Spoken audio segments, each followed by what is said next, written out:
Thank you for tuning in, watching, or listening. This is your host, Chris Baker, and you're watching the podcast, Tell Me Your Story. And today's special guest is Deonte Carter, and he's here to tell his story. So we're going to do like how we always do. We're just going to jump right into this and start from the very beginning, the early years, childhood, just kind of talk about that first, and then we'll, go from there. Well, born and raised in Akron, Ohio. My father, his name is George Carter, and my mother, her name is Vera May Carter. And I was the older sibling between my father and mother. I have a younger brother. He's about 2 years younger than me. And as I mentioned, born and raised in Akron, Ohio. It was an interesting time, being that my father, he medically retired from doing truck driving. And my mother did school, but also stayed at home, made sure that we were okay, me and my little brother. But when I was about 6 years old, my father had passed away. And it was a time that I didn't necessarily process my emotion of sorrow. And it's interesting because on the limousine ride to bury my father, it's like a particular song that just really resonates with me. And it was by Whitney Houston, I Want to Run to You. And when I turned 8 years old, I would cry whenever I would hear that song, and it connected to the passing of my father.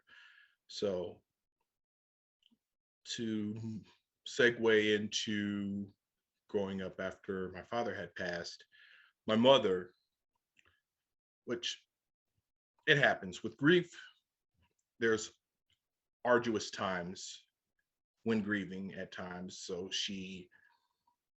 there was the ridicule amongst family, and I have an older half brother that did not really see eye to eye with my mother. And so much of that tension brought me and my brother into foster care. And I never blamed my mother for us getting into foster care. And it was a rocky transition when we were in a foster home from about me being 8 years old going up until I was about 15. And throughout that time, there was one foster home that was like a respite foster home we stayed. And then me and my brother, we stayed with my uncle down in Columbus for a year. And then after that, the majority of the time, me and my brother, we were in a foster home. And it was an eye-opening experience, being that growing up after the passing of my father, we were pretty devout Jehovah's Witnesses. So no holidays, no birthdays.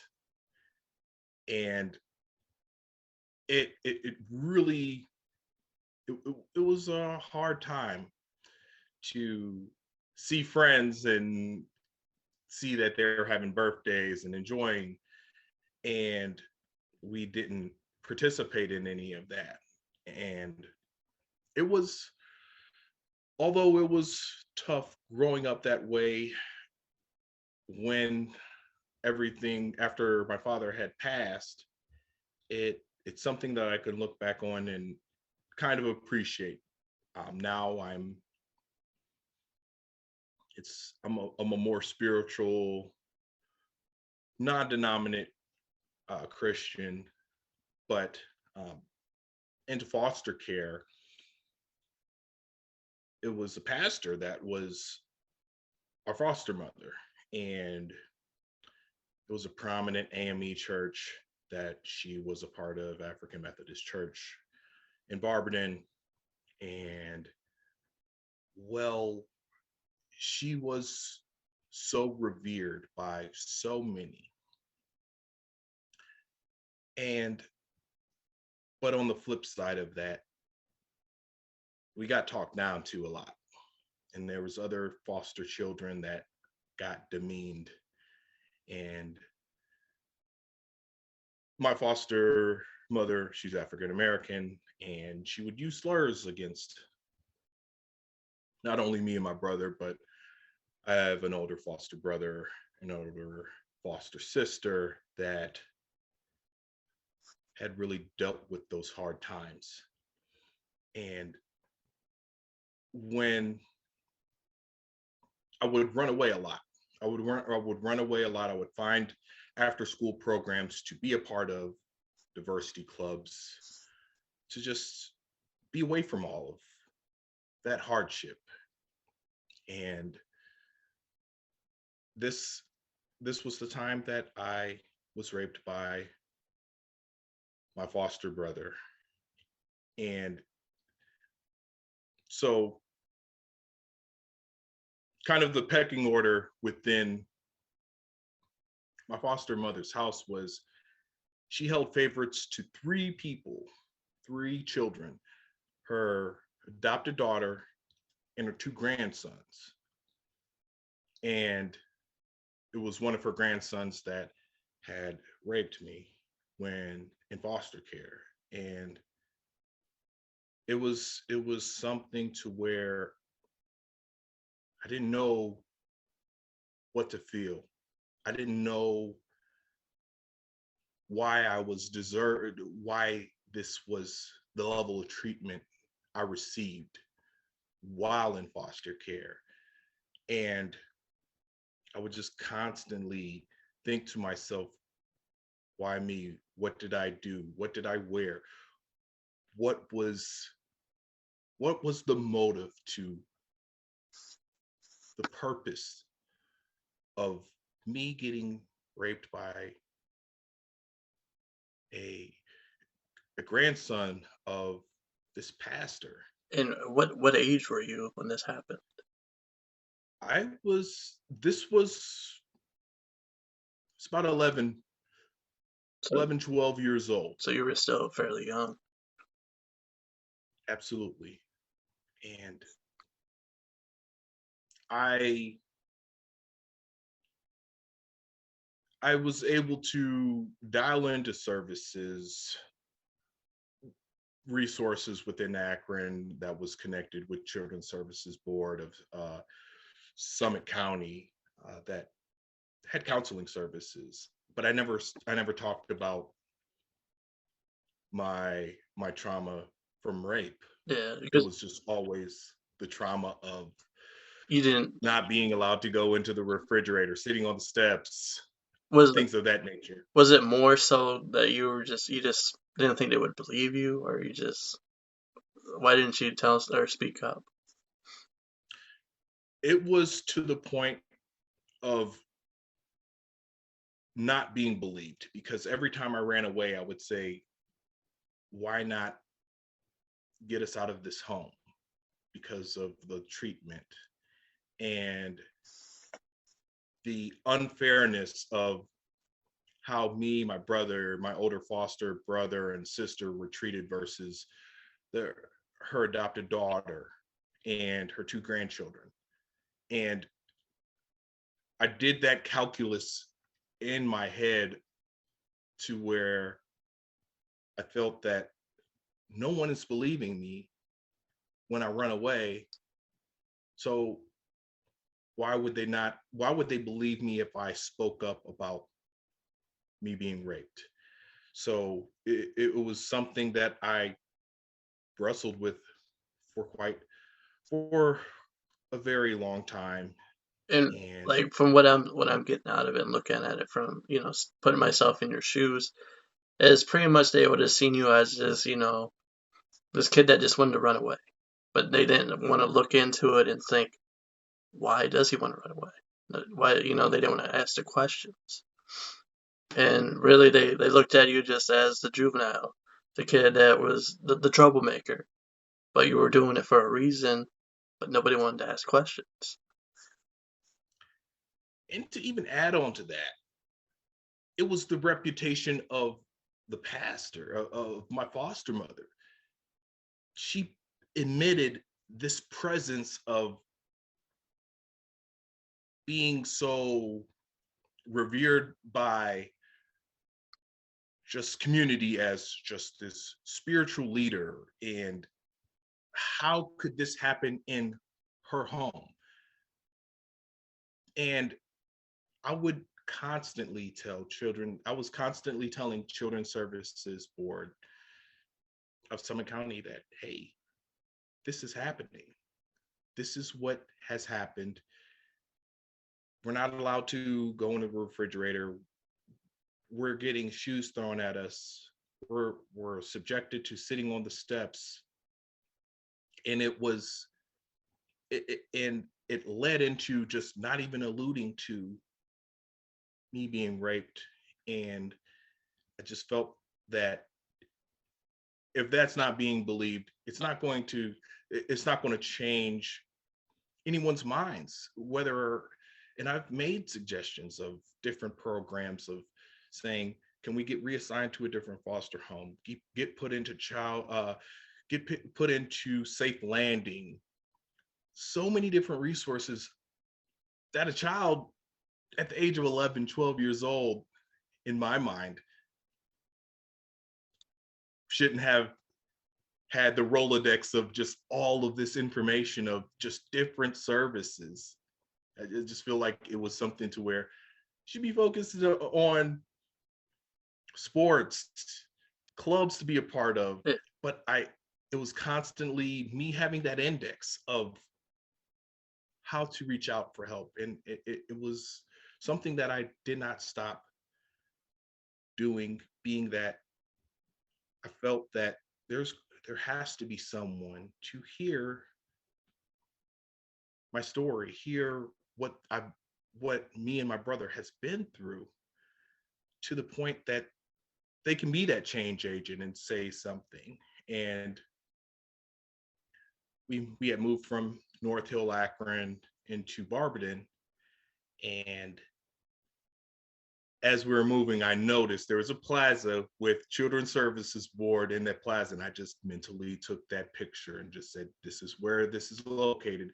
If I am going to run, this is where I'm going. And I just cataloged the route we were going to this house that we were moving into. So it was a route that was set up and ready. So there was a time that my foster mother had company over, and my brother wanted something out of the refrigerator, and I went into the refrigerator to get it.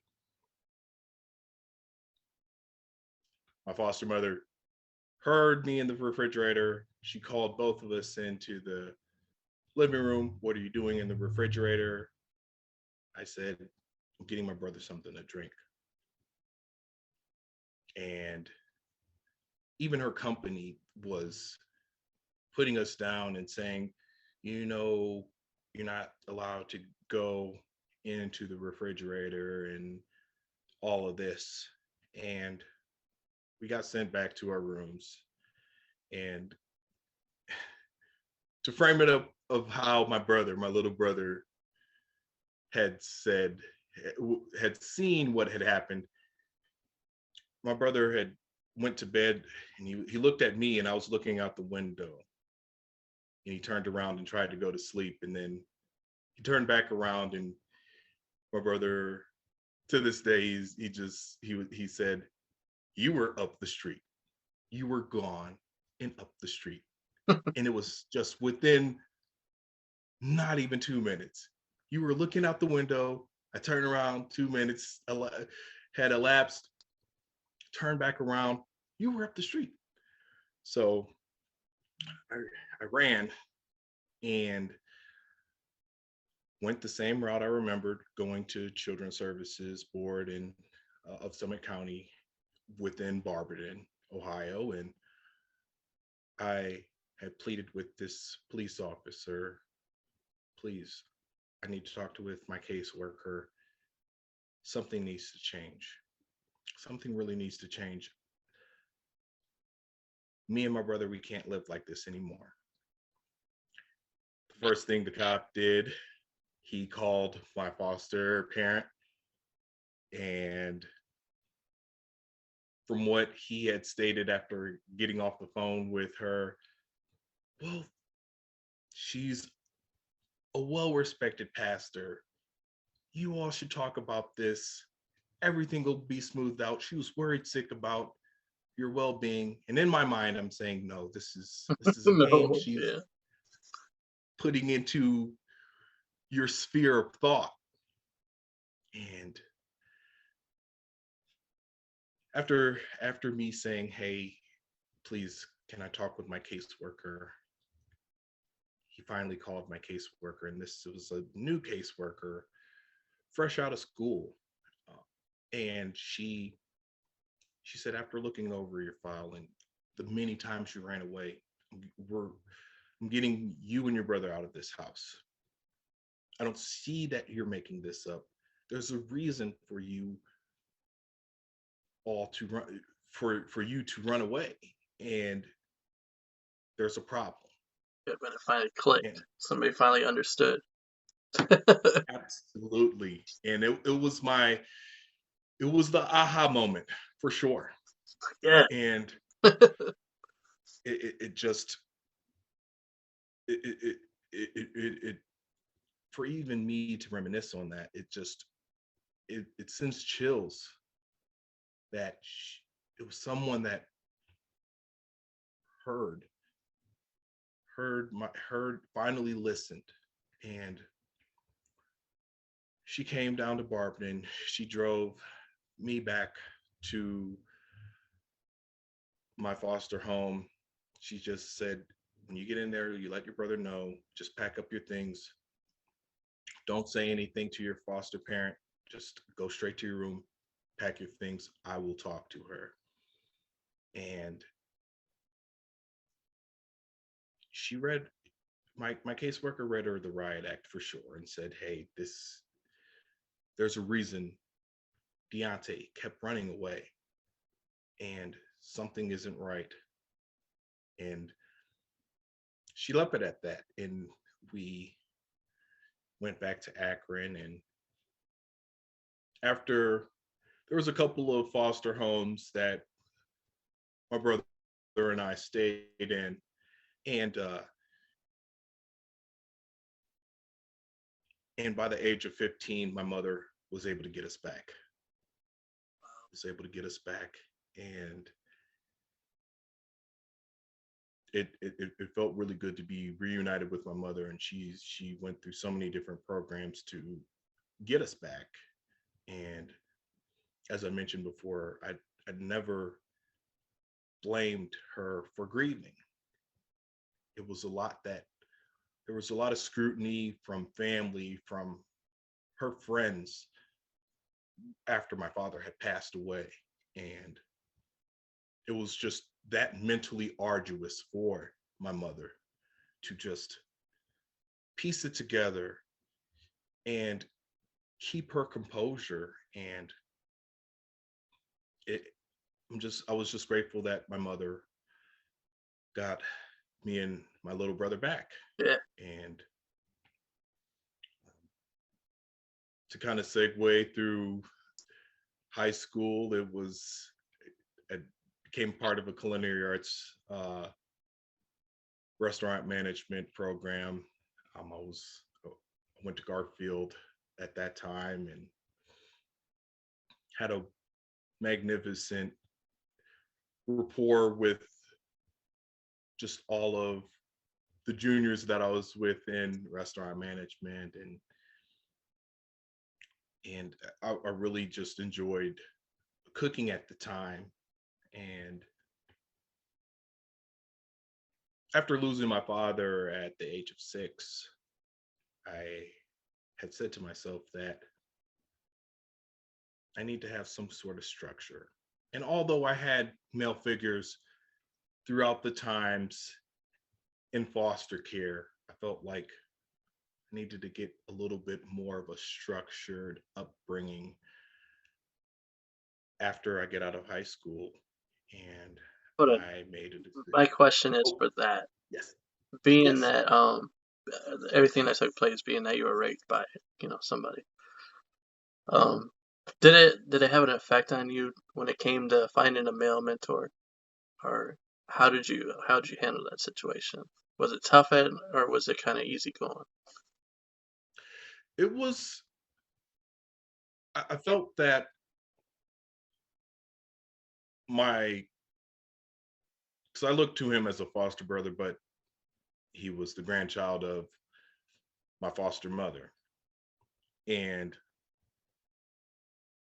it wasn't it wasn't difficult, being that I had so many other, I didn't paint the red flag for every male friend to just label and say this person is taking a liking to me, so they're a potential aggressor.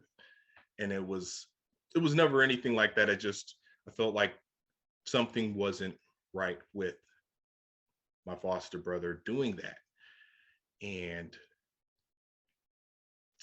it just helped me to just really recognize that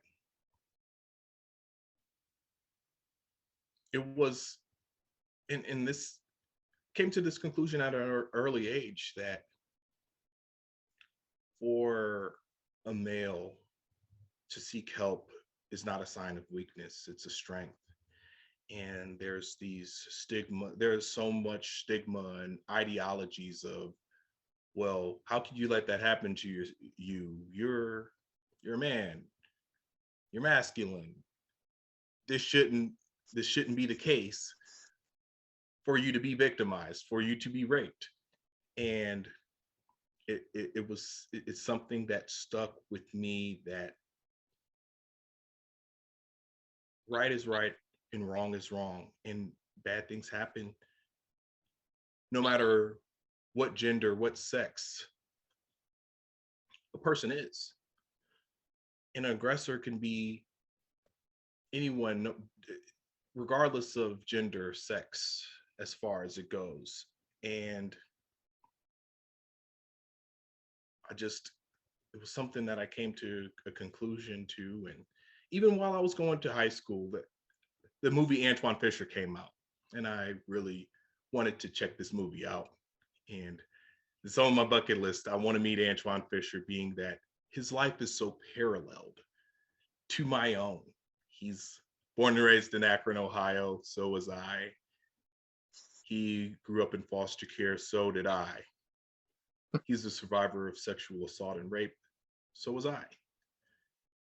He joined the United States Navy, and I joined the Department of the Navy, United States Marines. And it just, it was like watching my life play before my eyes. And I cried in that movie. And I didn't hold back. I felt his story was just so identical. About 85% of his life just felt like me watching my life. And it was probably the first time in your life that you actually felt like, hey, I'm not alone. Somebody else has been in the same boat, same position, dealt with the same thing as me, and now I got somebody that I can kind of like look up to, reach out to eventually in the future. Absolutely. And it just, it really, it's something that at that age, when seeing that movie, I felt like, wow, it's like I have a big brother that been through this. And and and it's interesting. He has a liking to poetry and wrote poetry, and I wrote poetry at that time, and I'm off and on doing it, but but it's just one of those things. Just so many likings aligned, and moving forward, that's going into the Marines and after boot camp, and I was a cook in the Marines, and I wanted to continue my culinary prowess and really dive deep into this different style of cooking versus civilian styles of cooking going into military style of cooking. So that was Give us a some. taste of what it is like cooking in the military. So cooking in the military, there's some easy stuff that's in a bag that you put in and let boiling water cook. But then there's culinary cuisine that you actually would cook, whether it's chicken, steak. We did omelet bars. So we would make a egg white omelet for someone if they would want an egg white omelet, a traditional omelet with whatever type of toppings they would want inside their omelet. It was it it wasn't something so distinctly different. There was a lot of similarities from civilian culinary arts to military culinary arts. And I would say the only step up, the only difference was how we cooked whenever we would go on a deployment. And these were like traditional kind of ways of cooking the food, but kind of like a RV style kind of cooking. And you had powdered eggs, dehydrated eggs that you would cook for breakfast and put so much amounts of water into, and you could just tell they weren't eggs. Um, it just vacuum sealed dehydrated meats and rehydrating and then cooking them like a traditional meal. And it was that was the part that opened my eyes, and it it was something that, although I enjoyed doing, I felt like it was more of a recreational kind of liking versus something that I would want to do as my calling. Um, I had switched over from the Marines to the Army after serving 5 years.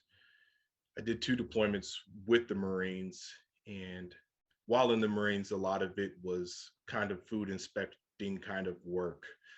When I did deploy to Iraq, and nationals from different countries, from Sri Lanka, India, so basically being the food inspector, making sure everything was at the proper temperature and putting it in the logbook and all of that. But transitioning into the Army, I became a petroleum supply specialist. So pretty much we tested fuel before it went into any type of vehicle, whether it was a tracked vehicle like a tank, an up armored vehicle like a mine resistant vehicle, a Humvee, and we constantly recirculated fuel in where it's like these filters that we would recirculate this fuel in these trucks before we would pump it into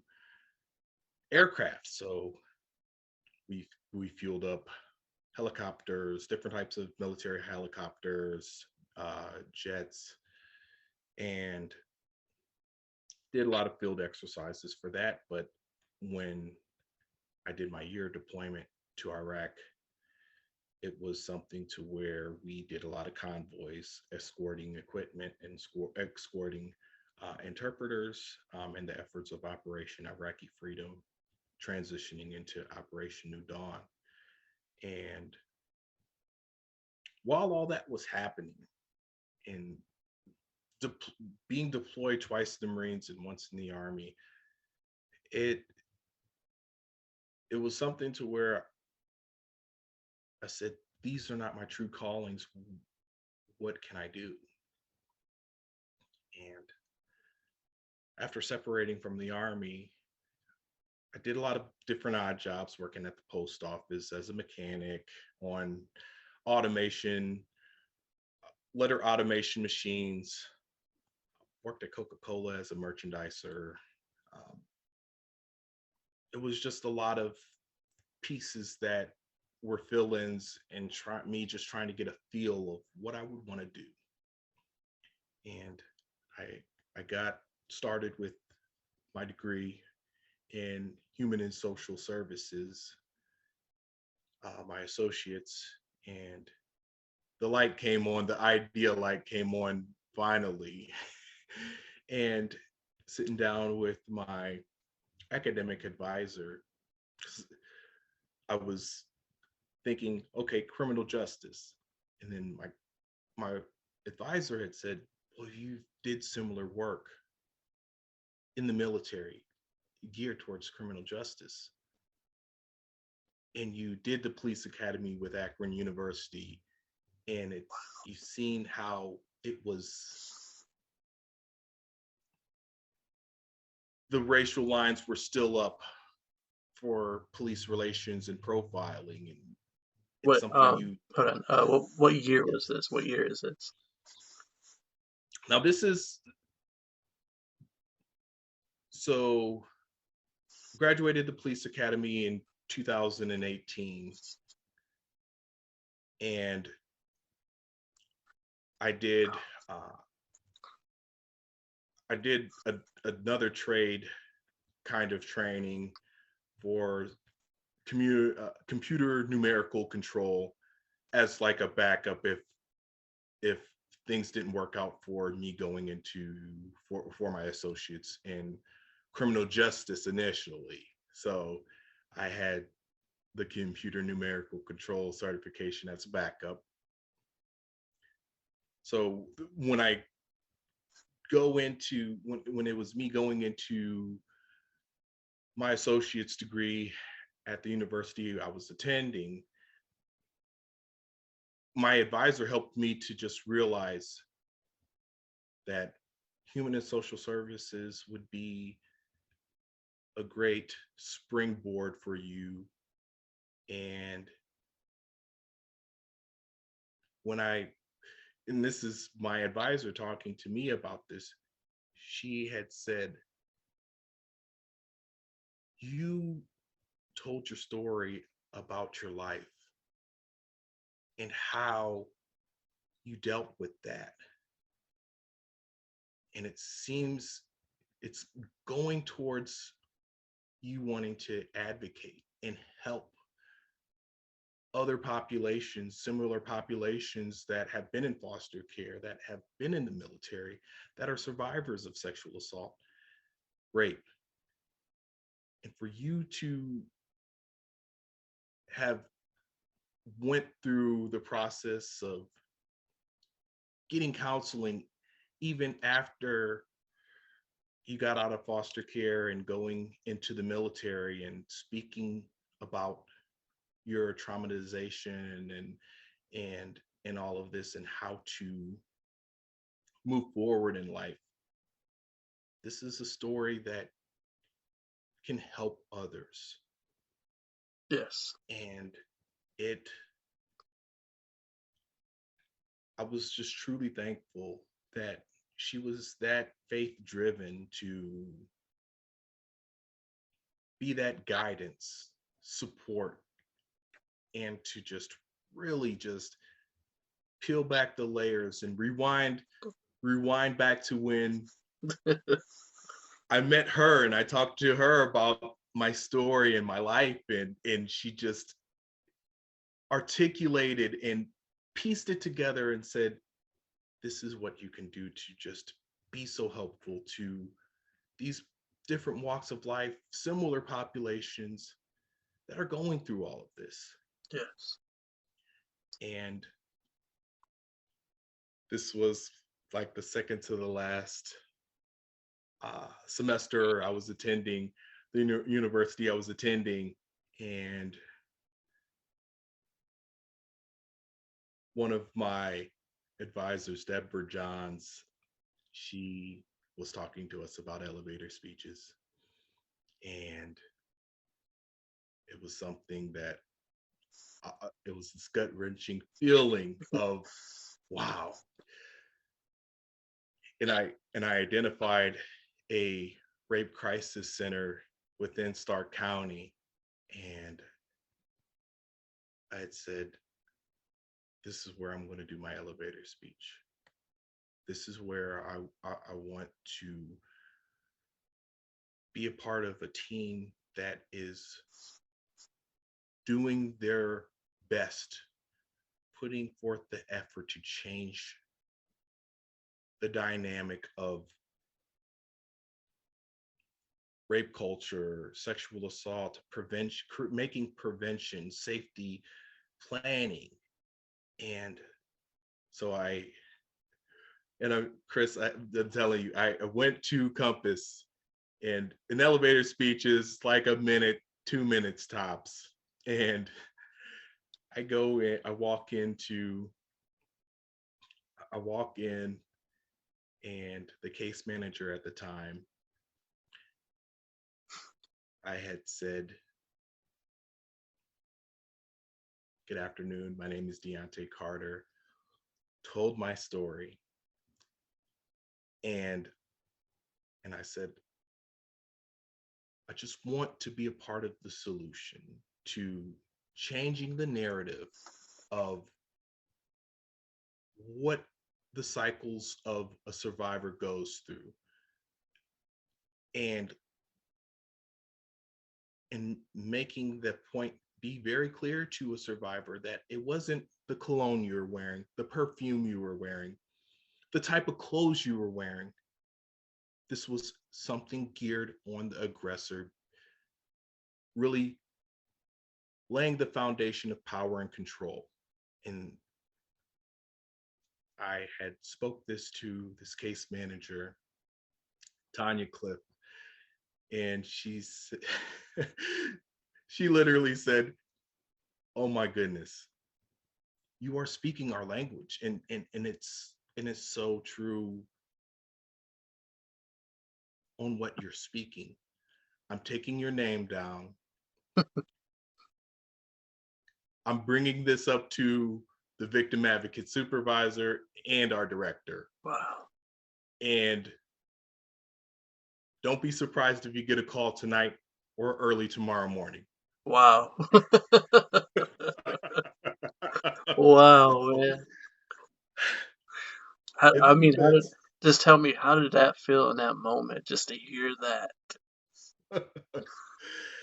it was refreshing. It was truly eye-opening to just be heard, and to just it was my mind, heart, and soul synced up as one to just get the point across that what's going on with survivors, and helping them get connected with services, and making it be known that it's okay. It is okay to seek help and advisement through community support. It should not be something that your friends or your family that would be that influence of saying, well, if you go this route, you might lose your job because you're talking to a counselor, or you're going to get this kind of help. Those are false statements, being that survivors can be protected by FMLA.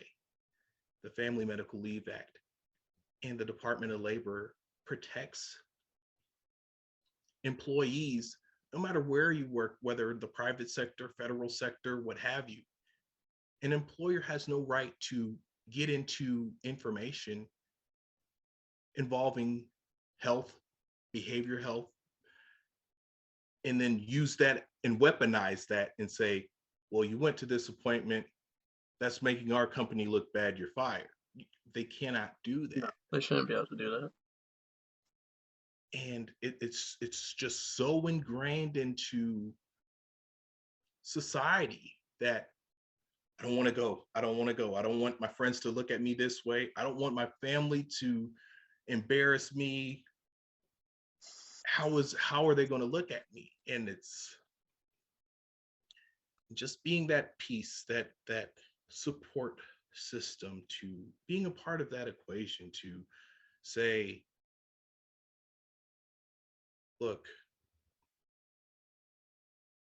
there may be some family that's going to be behind you and wanting you to get help and support. There will be those critics that will say otherwise. But this is the point that you have to draw away from them and just not focus on that dialogue that they're putting out there about you, because it's a strength. It truly is a strength to seek help. And it's not a weakness to let that cultural or environmental stigma to run rampant mentally on a survivor going through all of that. So it's something, as an advocate, and just recently Hold on. yes, You yeah, you hit on a really strong note, yes, and I kind of, just in case I didn't fully understand what you were talking about, say it one more time so the people know, it is so they know. it, it is a strength to seek help, whether it's talking to your counselor, finding a professional, because mental health affects physical health, and physical health can affect mental health. And it's that vital to anyone that's going through trauma or an arduous time, that's that mentally bearing on someone's well-being. And I, I do my best to drive that point home with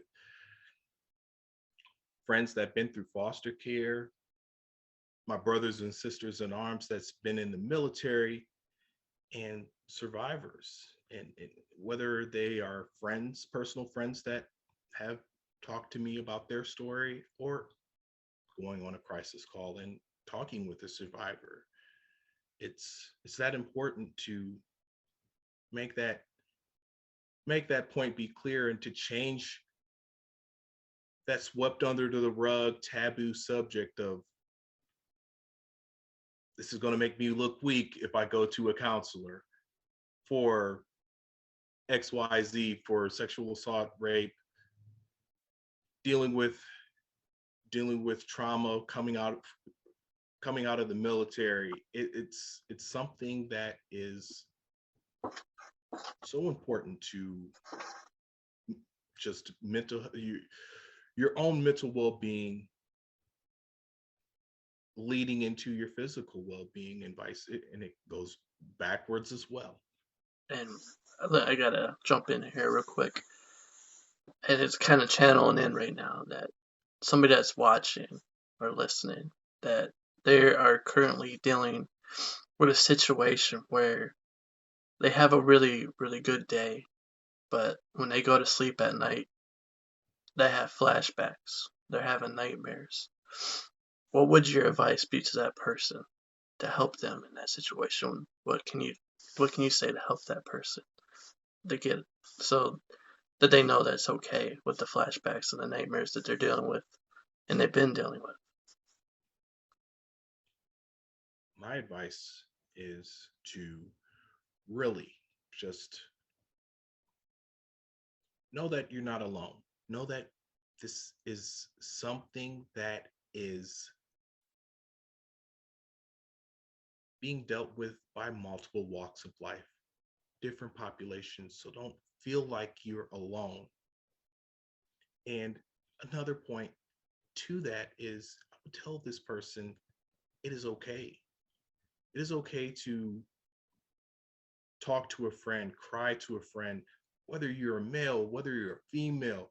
It is okay. It's therapeutic to be able to express yourself and really go into the details you're comfortable with talking about.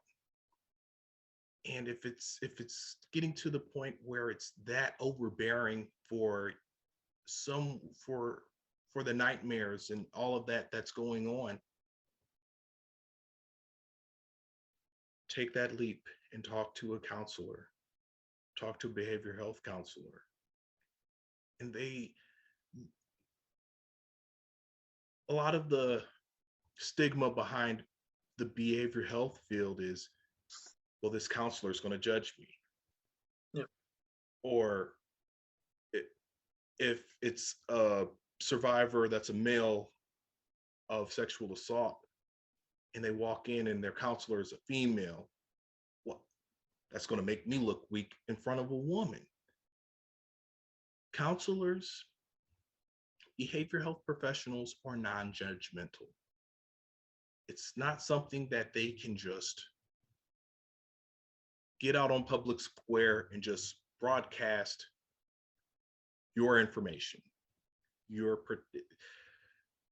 Anyone that seeks help, they're protected by in its Privacy Act protected information that is truly confidential to that person seeking help. And it's something that if it's an ongoing situation, that nightmares are just invading your dreams,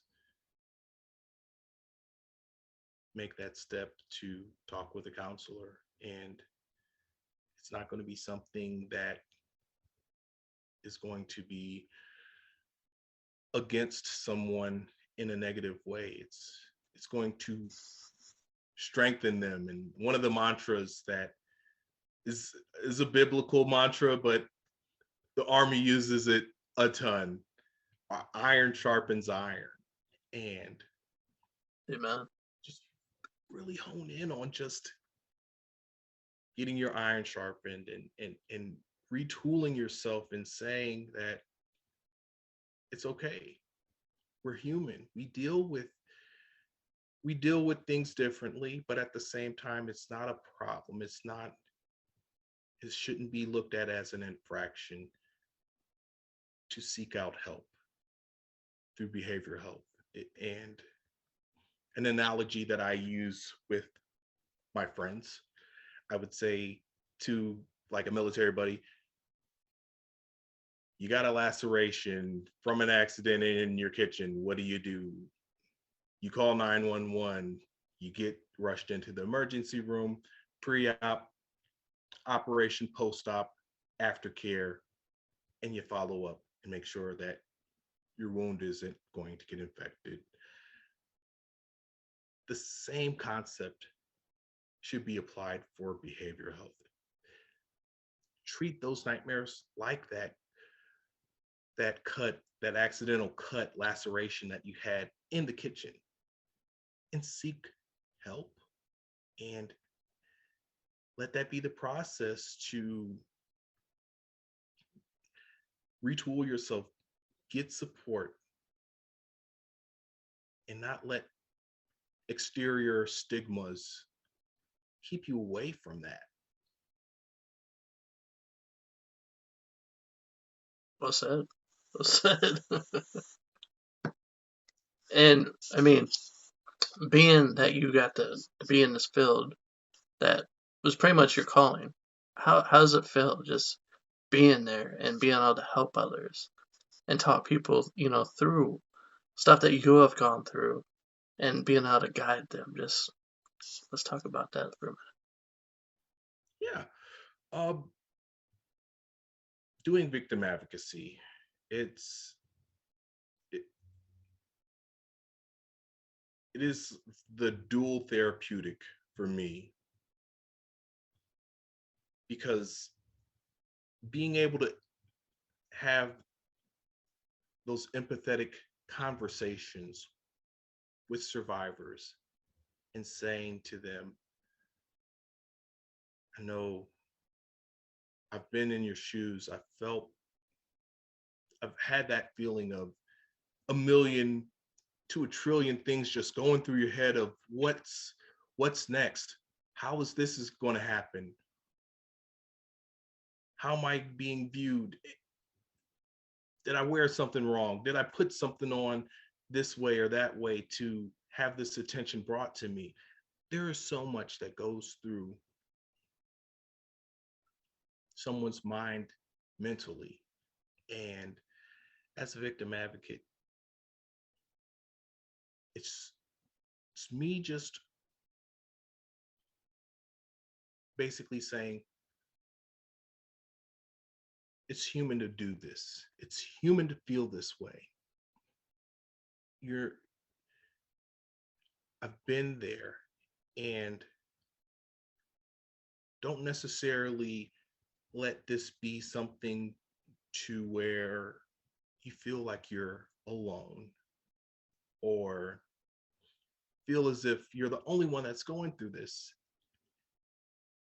I'm here to be there, to be your support, and to be that help guiding light or resources, talking you through just what all is going through your mind. And throughout the steps, whether I go into a hospital or a police interview room, it's me expressing that level of comfort and support, but also creating that empathetic pathway to a survivor by mentioning that it's it's normal to feel this way after something that you did not even would think could have happened to you. So it's quite the process, but I always double check with a survivor and say, "Are you comfortable with me representing you as your victim advocate?" And it's just I always want to make sure someone feels comfortable because they could feel as if me being a male, Yeah. they're not comfortable with me being their advocate. And I always, it's no matter female or male, I always ask that question to just make sure, because I'm not going to assume as if the the opposite or the same sex was the aggressor. So I always make that question be the first question before Like, are you okay? establishing these pathways. You okay? And that makes total sense too to do that because, like you said, that probably comes across a lot where people are just unsure. Like, I don't know if I could speak to you because you're a woman because I don't, the insecure feeling of, I don't, I wouldn't feel manly, and just how our society is painted for everything, not just that, but for other Yes, stuff as well.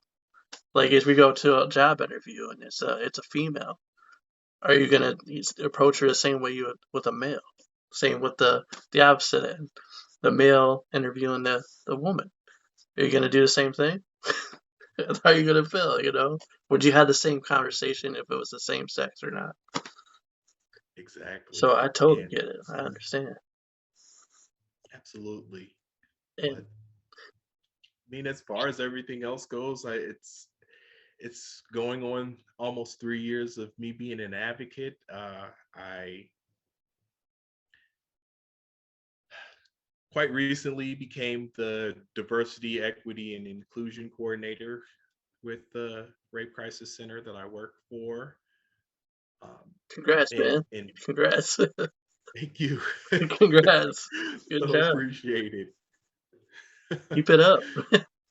I it's something that it is truly thankful to be able to communicate the level of service that we do within the nonprofit rape crisis organization that I'm a part of to other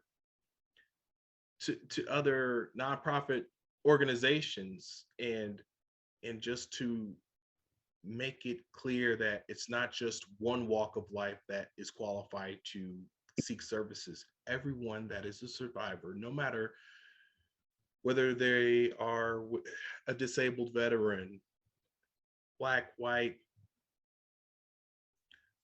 disabled, elder, there's so many variables to it, and some some organizations feel as if it's only for someone that's within the certain criteria, and that's not the case. We're here to help survivors and co-survivors of sexual trauma, and being able to make connections with other nonprofit organizations. And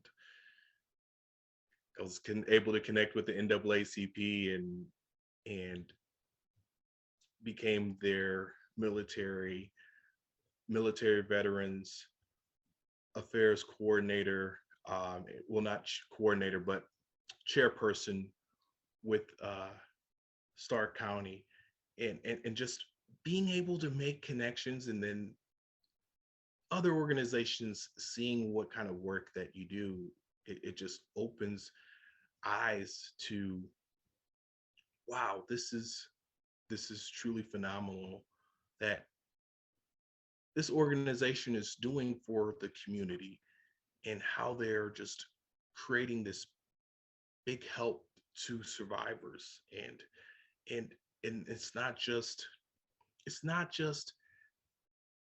after the trauma happens. It's even if a survivor came in 5 years later after that happened, and had seek services around that time 5 years ago, it's service that is, the counseling is free for the survivor and co-survivor, and the services amongst the nonprofit organizations. A lot of the times they work with you, and then it's free services to just help with the different variations of what that ripple effect after that trauma happens, whether it's getting out of that neighborhood, finding housing and food, and just, it's just wonderful to be able to make those connections with other organizations that say, well, that's amazing that you're helping with this piece, will help with the next piece for this survivor moving forward. And how just thinking about it right now, just thinking how incredible it is that you guys are touching on this, and it's being, the roots, the seed that you planted is growing its roots and it's branching out and blossoming and it's getting out there, and it's really like you said earlier, it's a topic that needs to be talked about, that needs to be accepted into society, to know that it is okay to talk about it. And I'm feeling right now somebody's watching, somebody's listening right now, right at this moment, and they're unsure if they want to go forth, and that because they're feeling insecure about it. They don't know if they can talk to somebody about it. And what do you want to tell that person right now?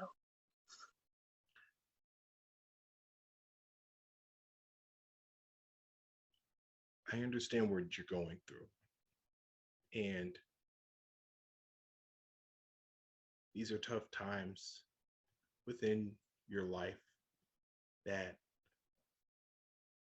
the fear of the unknown is just so present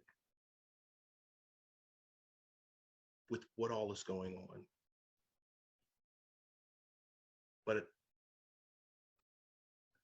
it's not something, it's not a weakness, it's not something that someone else is going to look down on you for asking for help. It is a piece by piece building block strength to be cognizant of what all is going on and getting help with this level of trauma. It's normal. And when you think of a judge sitting down hearing a case. They hear the plaintiff's side of the story, they hear the defendant's side of the story. Sometimes you hear the judge say, before I make my ruling, I'm going to take this under advisement. That means a judge, the from a judge to a CEO, they have board members they consult with, and they get help with making decisions. So the judge goes back to other colleagues and asks for help on a big case. So I would urge this person that it is okay being that even on the grander scale of things, CEOs, presidents, judges, they do the same thing when they're dealing with something within the corporate world or criminal justice world, what have you. They seek help, they seek advisement and get support from other members of their team. They even sometimes outsource to other entities and organizations to get help, get advisement. So it's a strength. It is a strength to ask for help. So please don't give up on yourself. Focus on retooling yourself and just really look at you looking for help, that person that is looking for help as the stronghood, the establishment of how to handle the situation in a sanguine, more healthier way than just dealing with it and letting it bottle up and fester and creating so many different mental issues and even physical problems.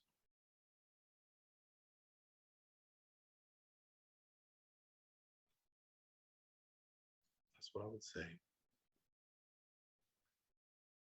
Well said. Well said. Um, Next question. Yes. Say somebody right now, a kid that's in foster care, dealing with the same battle that you did, and going through the same thing, just really don't know what to do in the position that they are in, the cards that they're being handed.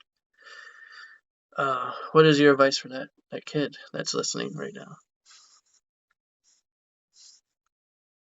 I would say to this kid, this child, that continue to ask for help, whether it's at your school,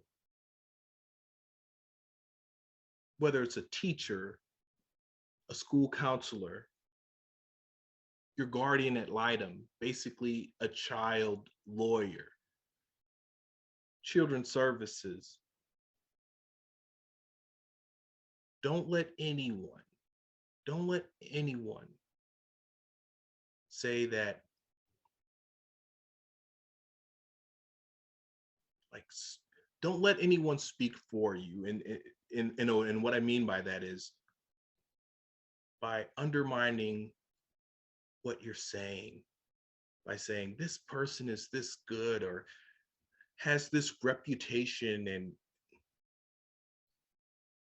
you know that whatever happened in that home or within your environment in your home happened. So continuously ask and ask for help. You, it's something that you go to school, you see a police officer, you see your teacher, you see your counselors, you see your principal, your vice principal. Take every measure to seek help and ask XYZ happened within this foster home. Do you think this is right? Do you think this is something that should be happening to me, or this level of treatment, is this a normal thing? Is this something that a normal family would do? And I would just continuously tell this child to just not give up, because it is important to just really drive that messaging home to these many figures, as I mentioned before, the message of, hey, I need help. I don't know if this is a right thing or a wrong thing that's going on, but please, can I talk to you about this? I don't think I'm safe in this situation. How can you help me? Said. Is there anything else that you would like to add to your story? Well, Chris, I would just want to say thank you. Thank you for allowing me to come on and tell my story, because I just I wouldn't want someone, and the biggest, all of the reason why I wanted to come on to talk with you and tell my story is for that child that's going through hardship and doesn't understand and know where to turn, for that military veteran that's getting ready to separate and and just say, I don't know where to turn. These nightmares do not stop. What can I do? Yeah. For that survivor that is constantly in question of what clothing, how was I smelling? Did I have did I have too much or too less makeup to get this level of attention? For for those different walks of life to just really, I just really want to drive that message home that it is okay to reach out, seek help, and find that support system, whether it be with your pastor, your counselor, a close friend. It's important for your well-being mentally and physically. And it's, don't let anyone take you off that path, because if it is someone that is criticizing and ridiculing you for going that path, they're truly not someone that has your back. So I'm beyond humbly obliged that you had me on, and it was that important to just put that out there, and especially being that April is Sexual Assault Awareness Month, and it's that much important to just, even if it wasn't Sexual Assault Awareness Month next month, I'm gonna still, it's something that I'm constantly am going to drive that messaging home, that help is a strength and not a weakness. And I just simply want to say thank you. Thank you for coming on. Thank you for taking my invitation and saying yes to it. And coming on and telling your incredible story. A story that is really that I think it's going to hit home to a lot of people, without a doubt. People that are dealing with the same issue, the same battle, and I believe without a doubt they got a lot of answers here today. And and I was gonna say even before I go, and hopefully I'm not taking too much time, but even before I separated from the army, I'm an MST survivor, military sexual assault trauma survivor, and it was a part of life that was just really tough, of just getting surgery and trying to figure out life after the military, and just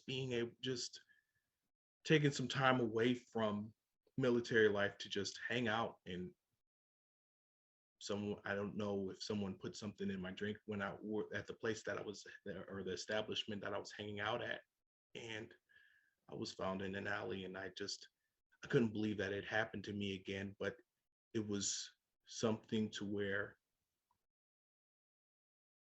I said, although this happened, I know what to do. Went to the hospital,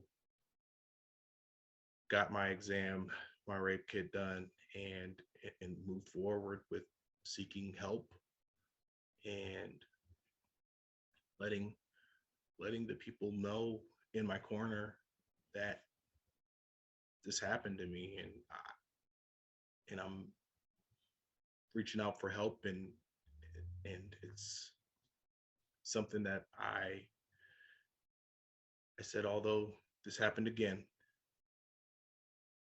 this is not going to break who I am. And I really hope, the guy that's watching right now that feels that it's too masculine to tell your side of the story and what happened to you. I hope hearing his story today has helped you to settle this, to finally come forth and tell it, and finally say, okay, enough's enough. I'm gonna finally come forth and tell my story. I'm tired of living with these flashbacks. I'm tired of living with this ongoing, just why me? And I hope right now, the person that's watching this, that's feeling that way, I hope this is your answer.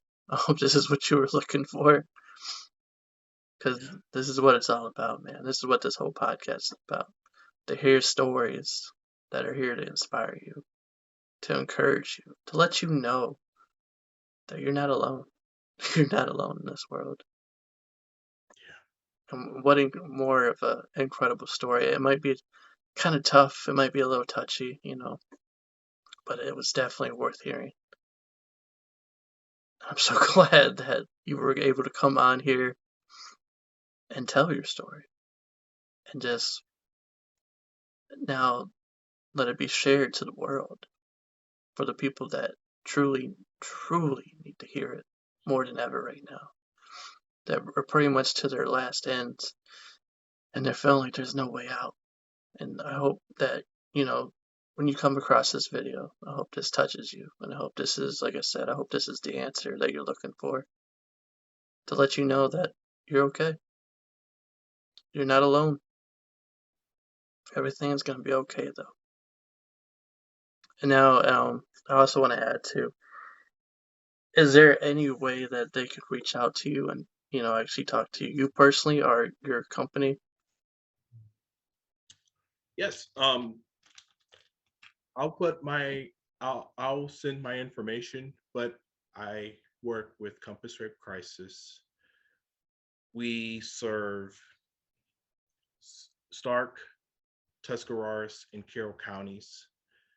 I'll put in I'll send you my contact information of how they can get in contact with Compass.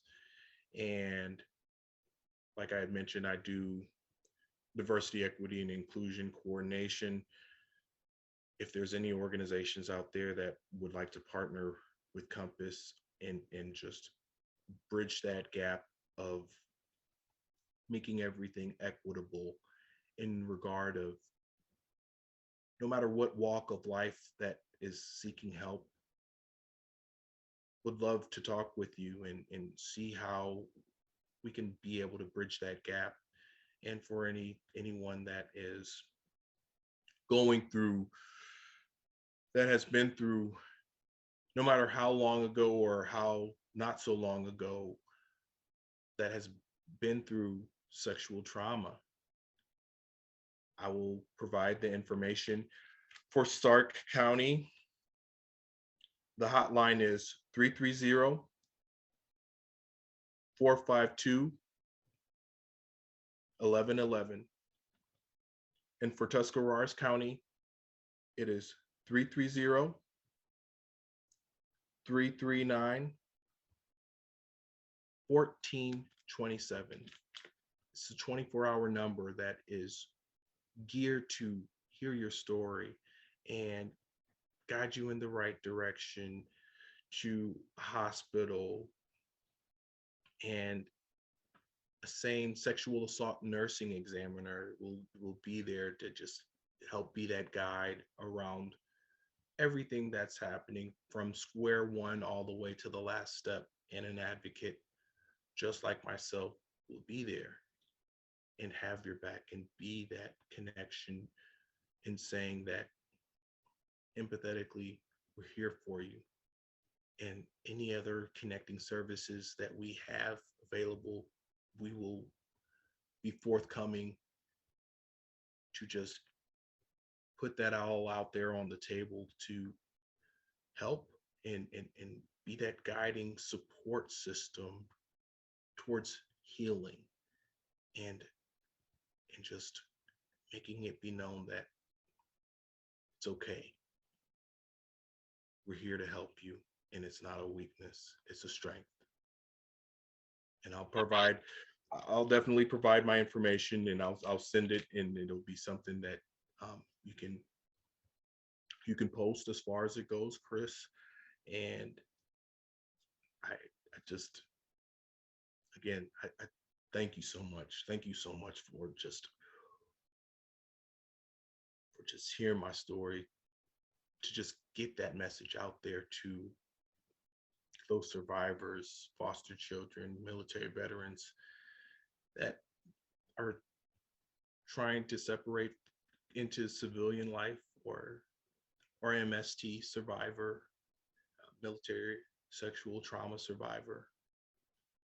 It means so much to be able to get that message out there and to just make it be known that it's building on strength to ask for help, and it's not a weakness. And I'm truly honored, once again, and I'll say it again, truly honored that you're able and willing to come on here and use this platform to share your story so that it can be heard to others, to let them know they're not alone. But as I wrap this thing up, I just want to say thank you for watching. Thank you for listening. This is Chris. You heard the story today. And I just want to say thank you once again. Until next time, peace.